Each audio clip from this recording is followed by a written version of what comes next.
All right. We are back. Good morning, good afternoon, good evening.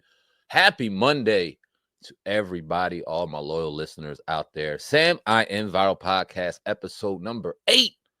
And I'm very excited to bring you guys this episode, this beautiful Monday morning. Victory Monday for me as my Washington Commanders defeat God's gift of football, the Philadelphia Eagles, 36-33 in dramatic fashion. My rookie quarterback, Jaden Daniels, throws for 5 mother effing touchdown passes against the number 1 ranked defense in the league.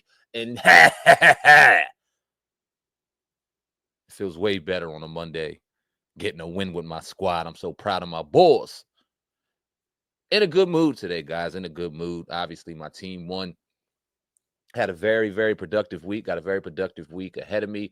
Happy holidays to all of you guys out there, whether you celebrate Christmas or any holiday of your choice. If you don't celebrate a holiday, hopefully you're enjoying some free time, some off time with your family.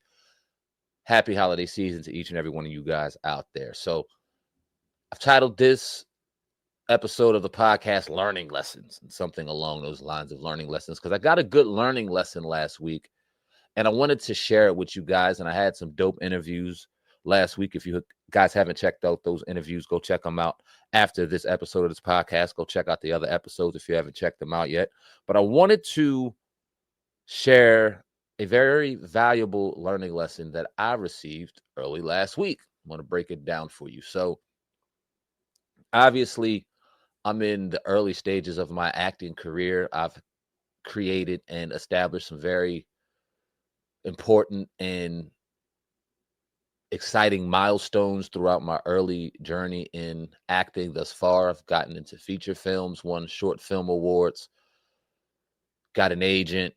Absolutely amazing 2024 year when it comes to my acting. That being said, in my mind, I still feel as though I'm somewhat of a novice. I'm still somewhat of a newcomer when it comes to acting. That being said, I never turn my nose or never look down at any role that comes my way. And being so early in my acting career, I always try to find opportunities where I can sharpen my iron and sharpen my craft. So whether the roles are paid, unpaid, whatever the case may be, if I see something where I can, one, most importantly, just audition and get those reps in auditioning and putting in self-tapes, because self-tapes are very important. I think that's one of my weakest chinks in my armor is my self-tape. So I've always been wanting to get better at that, right? Excuse me. But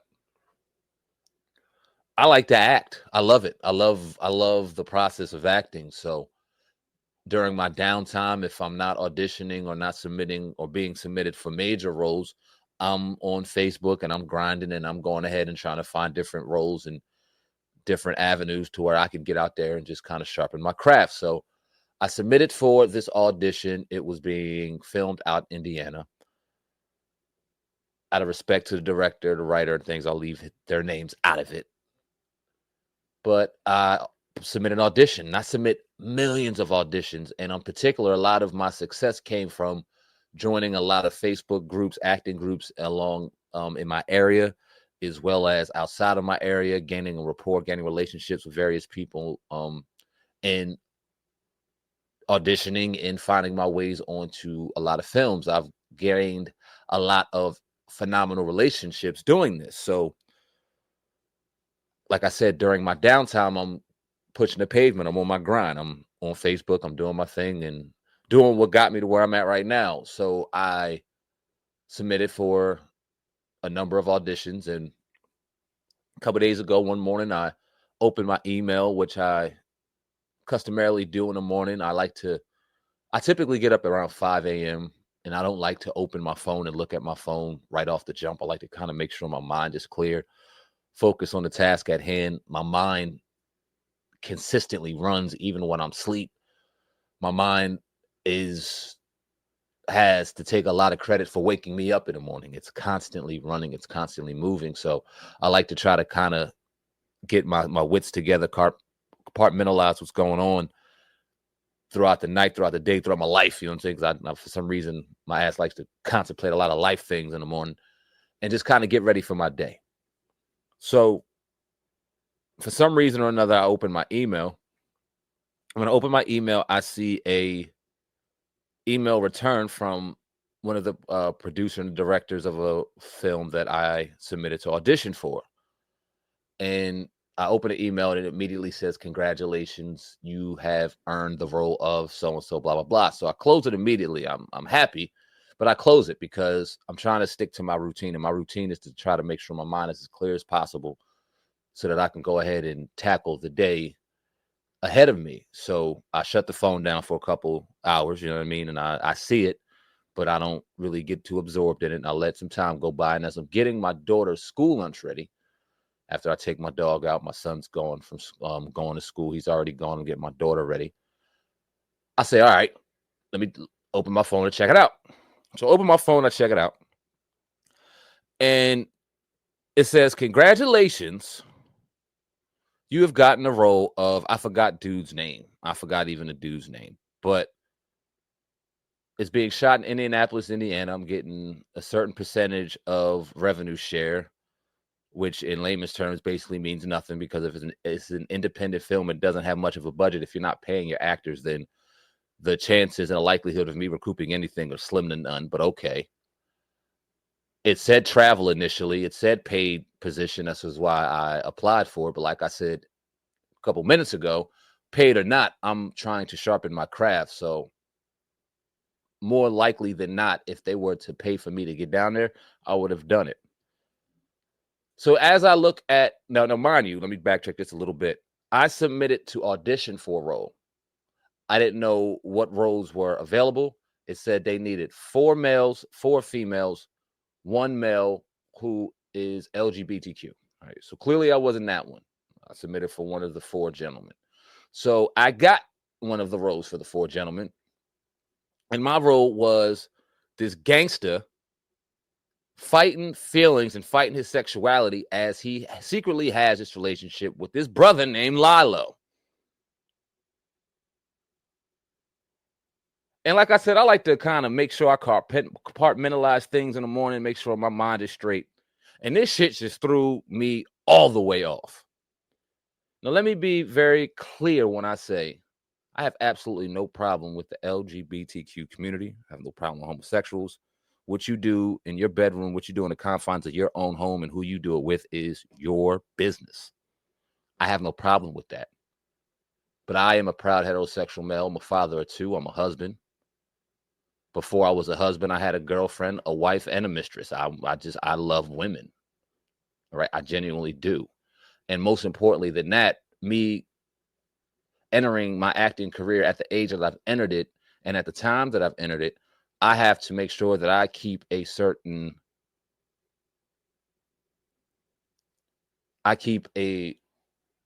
reputation and a certain image, because I can't have my children answering for something that I've done on screen when they're at school with various things, or I can't have my kids asking questions that I'm not ready to answer. And one of those questions are, "Daddy, why were you kissing a man on this screen?" I can't just go, "Oh, Dad, baby, that's acting." My son's 16 years old. My daughter's 9. They know Daddy for one thing, and I can go out there and be this, be that, whatever the case may be, but I cannot answer for that. So no, I was not comfortable with that, especially feeling like I was blindsided by it. So my first initial thought was to go back on this email and go off on this dude, because I felt threatened. I felt like he just tried to play me. Like, yo, what the fuck is going on, homie? You ain't telling me that I was some homo thug trying to play and fussing and fighting with my motherfucking feelings. I hadn't even auditioned for this, bro. What the fuck is this? But instead of me jumping off the roof and doing what I've done in the past, which is jump to conclusions and make mistakes with my mouth, pause, I hit my agent up. I was like, "Hey, I submitted for a couple roles to audition. One of the roles happened to come back, and they say I got the role. Why don't you check out this email and let me know how I should proceed? Because I've already told you my standards. I've told you what I will do. I told you what I will not do.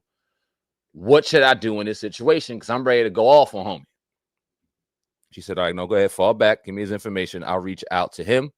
Then I'll reach out to you later, and we'll talk about it." I said, "All right, cool." So did that in the morning. My agent, and I love my agent, took care of business. And later on in the evening, she gave me a call. Now, here's where the lesson begins. Here's where I learned my lesson. I want you guys to pay attention. So she gets on the phone and she says that she speaks to the gentleman. They had a lengthy conversation. It was a good conversation. She got some answers regarding a few of my concerns, and she also got some answers regarding the whole film and its process in general. And she goes on to say, Sam, have you ever been in a situation when you were a kid where you do something and your mom goes, now I got to check you. I got to tell you what you need to be doing and what you don't need to be doing? I said, yeah, as a matter of fact, my mom got on me probably about a couple of days after Thanksgiving, to be perfectly honest, which I'm 41 years old, and I got it a couple of weeks ago. So I'm not a stranger to it. What you got, give it to me. She goes, okay. First and foremost, allow me to tell you this. When you first got into acting, you were in preschool. You were looking for films. You were looking for roles. You were submitting. You were looking for auditions. And then from those auditions, working to try to find roles. You were fortunate enough to get on a few roles, short films, independent films. One of the films were absolutely exceptional and put you on a different level, which propelled you to create a reel, which propelled you to look for management, which propelled you to get management. And once you got management, Sam, that took you from kindergarten to first grade to middle school to 6th, 7th grade. You jumped a lot of grades when you obtained management. So with that said, you have to be very selective in what roles you're looking for. You have to be very selective in the directors and the producers that are directing the film. You have to be very mindful and cautious and do your research and due diligence when it comes to compensation, because you're not in a position where any old role makes sense for your career.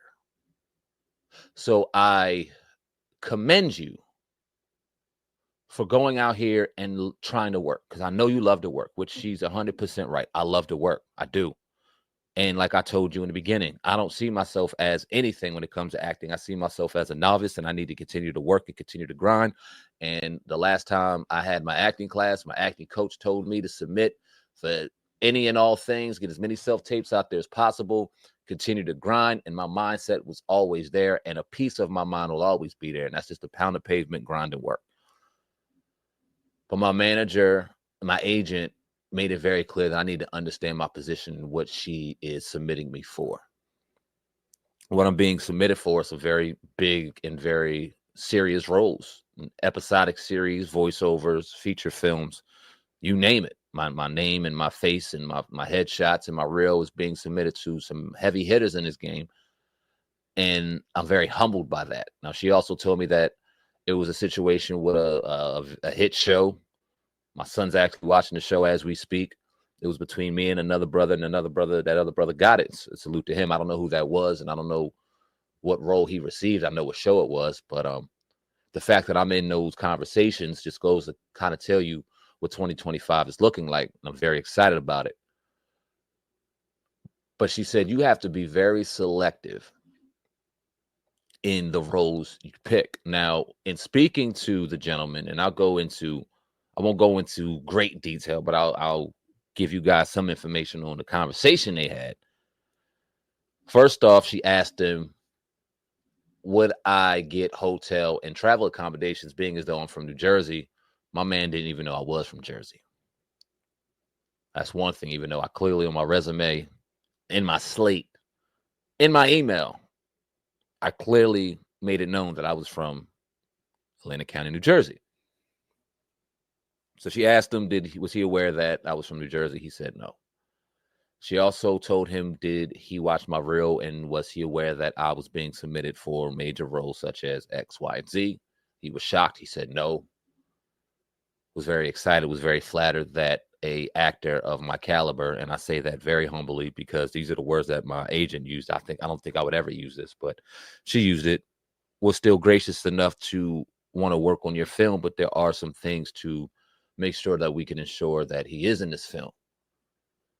So then she asked about my concerns, and he pretty much went on to say that there are no concerns. I wouldn't be playing anything outside of my request, and the character, even though the synopsis says one thing, it's not really the case. And in fact, he was playing the LGBTQ character, and in fact, he was playing my love interest. And I listened. And then I confirmed exactly what the fuck I thought before I called her. And I said, dude tried to trip me the fuck up and have me out there kissing and hugging and cuddling with his ass on some personal shit.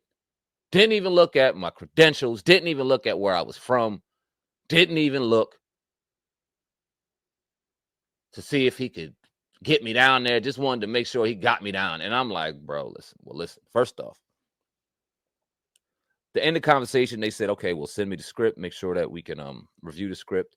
If we review the script, if you can accommodate travel accommodations and things like that, we'll think about the film, which I also agreed with, because I also always want to remain professional. And they have yet to get back to her. So the moral of this story is know your position. Understand your position. And understanding your position does not have to come from a place of arrogance. You have to keep your career and your career's trajectory in mind and vet every single role that you submit for, especially if you are submitting for it individually and you aren't submitting, your agent or your talent manager isn't submitting it for you. So the last week I ain't submitted shit. And it sucks because I'll scroll through my Facebook and I see this and I'm looking like, oh, nope, don't do it. Don't do it. Don't do it. And it tests my patience because I want to consistently feel like I'm getting emails for work, getting emails for opportunities, getting emails to audition. I enjoy studying sides, and trying to put myself into these roles that I'm auditioning for, and whether I get it or not, is a constant evolution when it comes to my lighting, getting my lighting right, constant evolution when it comes to my sound, constant evolution when it comes to how I portray myself and come across on these self-tapes, and the impact that I'm having on these booking agents. It's all important. So I fight a lot of that. But at the same time, like I said, I have to understand my position, where I'm at right now. Understand that you have to make sure that you let the business take its course. And fighting patience sometimes isn't the easiest thing, and I can attest to that firsthand. But it is a necessary thing. And don't always jump the gun. Don't always rush it to think that you have to work to find success. Sometimes the work will come to you if you consistently kind of just tighten your craft up. And that's what I'm learning this holiday season, or the rest of this year. I don't think I'm going to have much going on. I have to finish up a film in January, which I'm very excited about. Hopefully we can get 2025 off and running. But that was episode 8, learning lessons here on the Sam I Am Viral podcast. I appreciate y'all. We got about 19-20 minutes in. That's what I like to give y'all, a little bit of food in the morning to get y'all to the gym, get y'all to work, getting y'all kids to school or back, or just getting you up and getting you ready for the morning. I appreciate that. I'm going to try to get a guest on the show on Wednesday or Friday. We will be running these episodes every Monday, Wednesday, and Friday. I know last week was Tuesday and Thursday. I would personally like to be on a Monday, Wednesday, Friday on a consistent basis. I think Christmas may be on Wednesday, this Wednesday. But that being said, and nonetheless, if I had to come on here and talk myself, I'll do it. If I have a guest, we'll knock it out. But I appreciate y'all. Sam I Am Viral podcast. If you want to watch this episode of the Sam I Am Viral podcast, go to my YouTube platform, Viral Hip Hop News. Go to the homepage, click membership, subscribe to the channel membership. It's about $4.99, and you can physically see my beautiful face covered in burgundy and gold after a Washington dub over those bum-ass birds. That's how I'm going to end the show. I love each and every one of y'all. Love yourselves. Subscribe to the podcast. Hit that 5-star rating. And let me know what you think about the show. I love each and every one of y'all. Love yourselves. Until next time, we out of here. Deuces.